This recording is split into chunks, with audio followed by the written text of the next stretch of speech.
Well, welcome to Wednesday morning. It's March the 4th, and I want to read from Colossians 3. There's a lot of good stuff in Colossians, but I want to focus on these 4 verses here. And let the peace of God rule in your hearts, to which you also were called in one body, and be thankful. Let the word of Christ dwell in you richly in all wisdom, teaching and admonishing one another in psalms and hymns and spiritual songs, singing with grace in your hearts to the Lord. And whatever you do in word or deed, do all in the name of the Lord Jesus, giving thanks to God the Father through him. There's a lot of interesting stuff here, but I want to focus on two important things. Number one is your attitude that you enter the day with each day. We need to have an attitude of you hate the rhyme, but attitude of gratitude.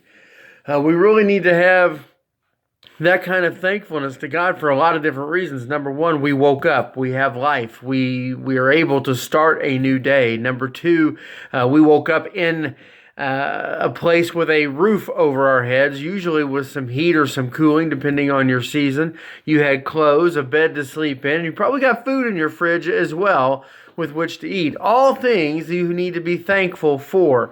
If you're lucky enough to be able to look over and see a spouse next to you or a child still in their room asleep when you get up in the morning, again, be thankful. It's all about the attitude that we begin our day with and keep throughout the entire day. And Paul here emphasizes the importance both as an individual and as a church to be thankful.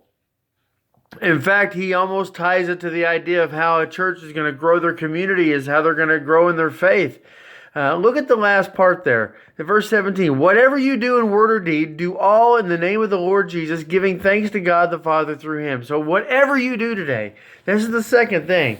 Not only do you have that attitude of gratitude, but everything you do today, you need to do it in the name of the Lord, in a way of giving thanks.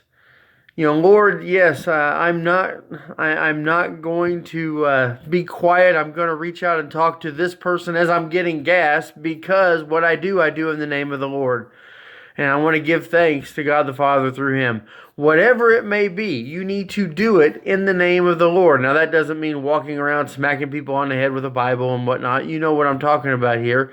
I'm talking about your entire attitude needs to come across that I'm getting to do this job, this life, this situation, this moment in the name of the Lord. And I'm going to do it to the best of my ability. I'm going to do it with thanks, because now I know I'm a forgiven sinner, bound for glory, and I need to act like it.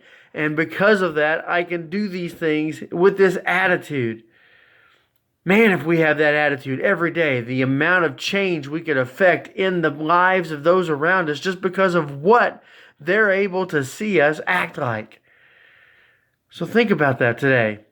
That whatever you do, whether it be in word or deed, you do it in the name of the Lord Jesus, and you give thanks to God the Father through him.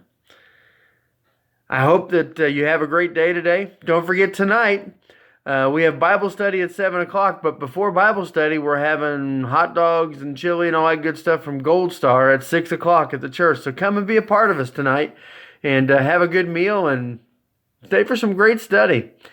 We'll see you later. Have a good day.